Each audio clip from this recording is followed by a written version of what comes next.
ये कार्यक्रम सत्य घटनाओं से प्रेरित है। जिनके साथ ये घटनाएं घटी उसकी वास्तविकता उन्हीं तक सीमित है। भूत प्रेतों और असामान्य विषयों के होने पर चैनल कोई दावा नहीं करता और न ही प्रोत्साहन करता है।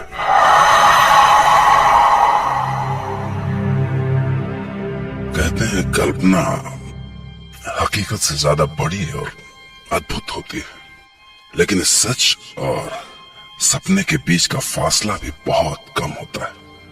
कई बार हमारे साथ घटी घटनाएं हमारे लिए तो हकीकत होती हैं, पर औरों के लिए कोरी कल्पना। आपके पास लेकर आऊंगा मुझसे मिले कुछ लोगों की आप बीती, कुछ घटनाएं, कुछ किस्से जिन्हें सुन के आप भी सोचने लगेंगे कि क्या वो सच था। आज हम सुनेंगे मुंबई से अनुज जोशी की कहानी। अनुज जो भूत प्रेतों की बातों पर विश्वास नहीं करते थे। वो रात थी 16 दिसंबर 2007 की। मैं मुंबई पुणे एक्सप्रेसवे पर तकरीबन 100 के ऊपर की स्पीड से मुंबई वापस आ रहा था। बारिश में गाड़ी तेज चलाने का मजा ही कुछ और है। तो मेरी लाइफ में आगे क्या होने वाला था मुझे उसका बिल्कुल भी अंदाजा नहीं था। मैं मस्त बारिश को चीखता हुआ गाड़ी दौड़ा रहा था कि अचानक मेरा ध्यान पेट्रोल इंडिकेटर पर गिरा एंड आई रियलाइज कि पेट्रोल लगभग खत्म हो चुका। एज एक्सपेक्टेड अगले 10 सेकंड में ही गाड़ी बंद। Oh hell, the only way out was डब्बा लेकर पेट्रोल पंप तक जाओ और वापस आओ। तेज बारिश और 5 किलोमीटर का वॉक। खैर डब्बा लेकर बाहर बारिश में निकला।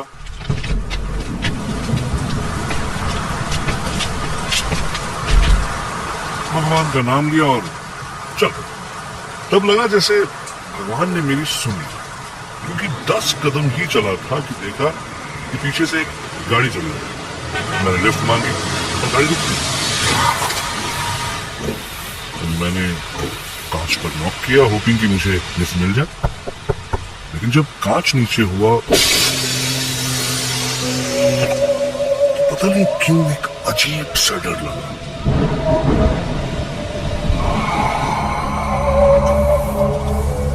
अंदर झांक के देखा तो सिर्फ एक बूढ़ा आदमी गाड़ी चला रहा था।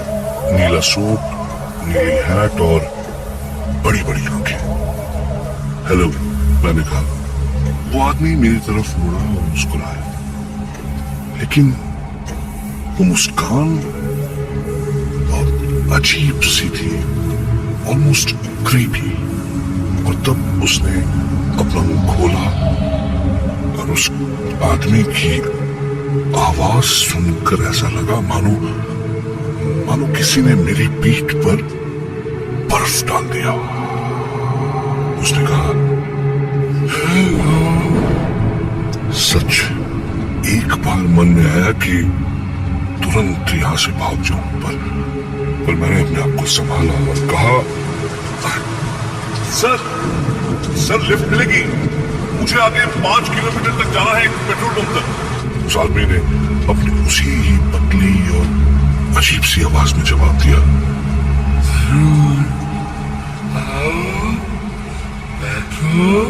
Thank you sir. मैंने एक लंबी सांस ली और गाड़ी में बैठ गया। कई बार कैसे होता ना, वो कुछ करते ही मन से आवाज आती है कि गलत किया बॉस, गलत किया। बस वैसी ही आवाज मेरे मन में आ रही थी।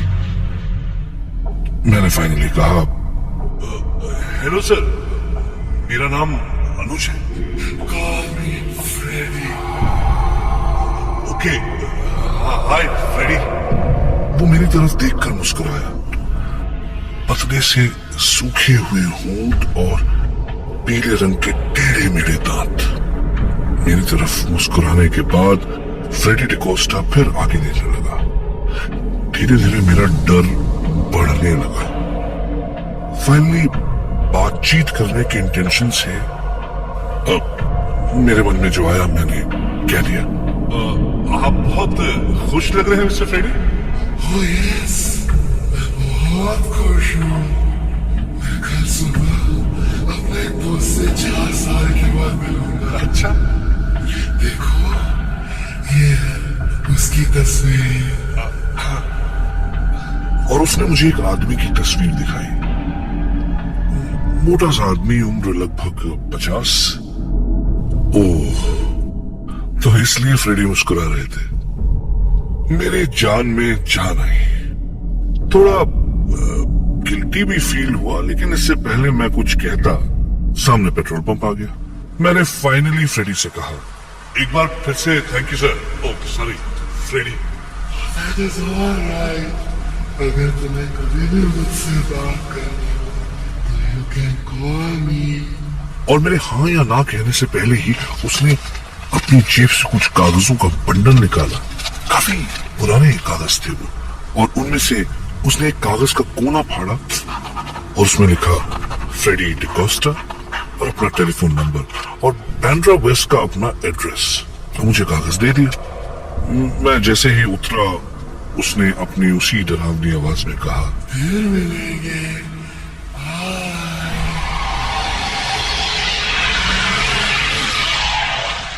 और तुरंत कार निकल गई। मैं उसके तुरंत बाद अपने कपड़ों को बचाते हुए पेट्रोल पंप में घुसा।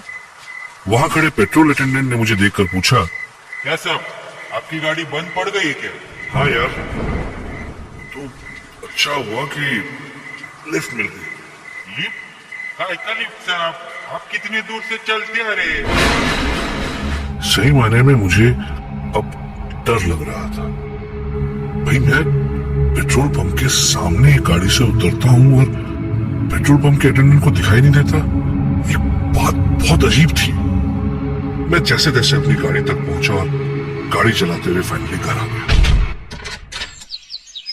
अगले दिन सुबह उठकर ऐसे लगा मानो कि सब कुछ सपना था। लेकिन मॉर्निंग न्यूज में कुछ देखा तो सब कुछ याद आ गया। एक प्लेन क्रैश की न्यूज टीवी पर आ रही थी। मरने वालों की फोटोग्राफ्स दिखाई जा रही थी और उसमें से एक मरने वाले की तस्वीर थी। मैं तुरंत पहचान गया उसे। मुझे बहुत बुरा लगा। अरे, ये आदमी तो वही है जिससे फ्रेडी डिकोस्टा 4 साल बाद मिलने वाला था। मैंने तुरंत वो कागज ढूंढा और उस नंबर पर कॉल किया। एक औरत ने फोन उठाया और मैंने कहा कि फ्रेडी डिकोस्टा से बात कर सकता हूँ। तो उस औरत ने गुस्से में कहा, What nonsense? क्या मजाक है ये? और फोन रख दिया। मुझे बड़ा अजीब लगा। मैंने फिर से कॉल लगाया। हेलो, अपनी मालकिन या मालिक को फोन दीजिए। और ये कोई बात करने का तरीका है? सामने से औरत ने मुझसे भी ज्यादा गुस्से में कहा, Do you know? आप मेरे हस्बैंड फ्रेडी डिकोस्टा के बारे में बात कर रहे हैं, जिन्हें मरे 4 साल हो चुके हैं।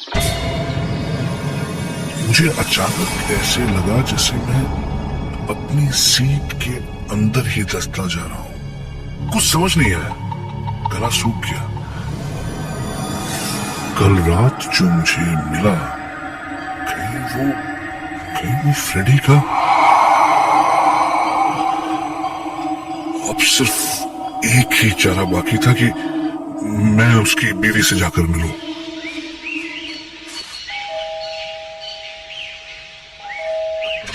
Yes, may I help you? जी, मेरा नाम अनुज है। वो मैंने आपसे फोन पर बात की थी आपके हस्बैंड फ्रेडी के। तुम जाते हो या मैं पुलिस को बुलाऊं? नहीं, मेरी बात सुनिए प्लीज। मेरा विश्वास कीजिए, मैं कल रात को उनसे मिला था और मेरी उनसे बात हुई थी। I'll call पुलिस अगर तुम इधर से नहीं गया तो। प्लीज मैडम, बात सुनिए। वो उनका कद कुछ 6 फुट का था। वो पतले से बड़ी बड़ी आंखें और उन्होंने वो ब्लू सूट पहना था, ब्लू हैट भी।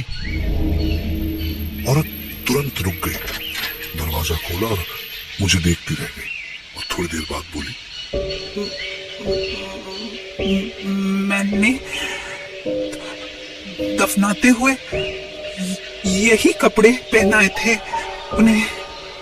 तब उन्होंने मुझे बताया कि 4 साल पहले आज ही के दिन फ्रेडी डिकोस्टा ने खुदकुशी कर ली थी। यानी आज उन्हें मरे हुए 4 साल हो चुके थे। पहले रोज सुबह उठकर मेरे को आई लव यू बोला करता था, लेकिन एक दिन सुबह आई लव यू के बदले उनके मरने की खबर मिली।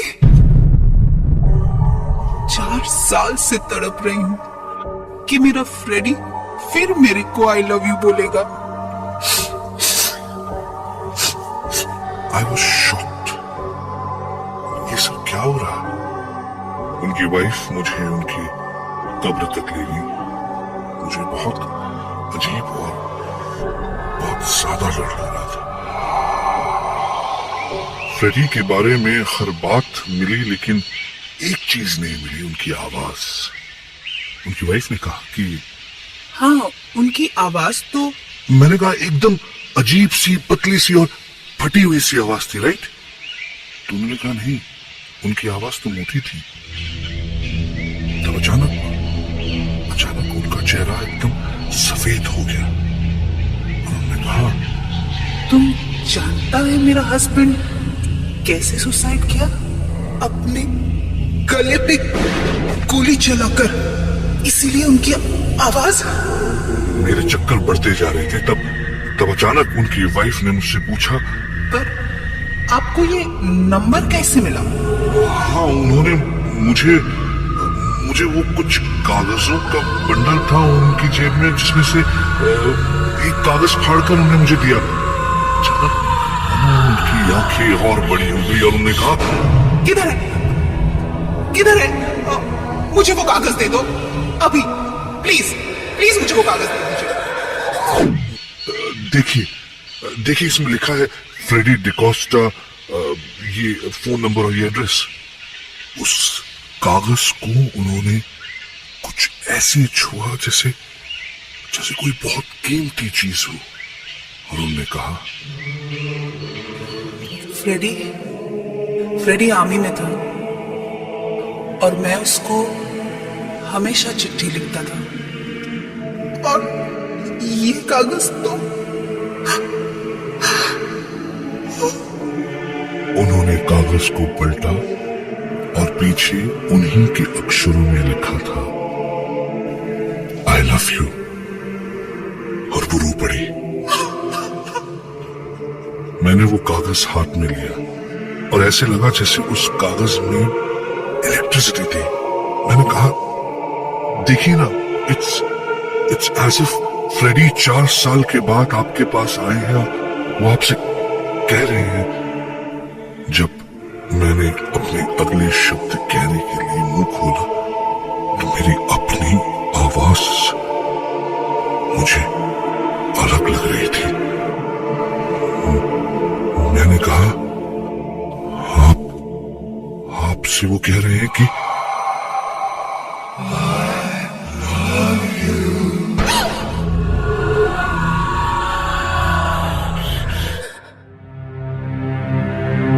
हमारी चेतना पर किसी का जोर नहीं है। सपनों को तो आप बुलाते नहीं है, लेकिन वो फिर भी आते। इसी तरह जिंदगी में कुछ पड़ाव भी बिना बुलाए चले आते हैं। क्या सच में फ्रेडी डिकोस्टा मरने के बाद भी अनुज से मिले? अगर नहीं तो उसके पास वो कागज कहां से आया? क्या सच में मरने के बाद उनकी आवाज बदल गई थी? और क्या सच में उन्होंने अनुज के जरिए अपने प्यार का इजहार किया?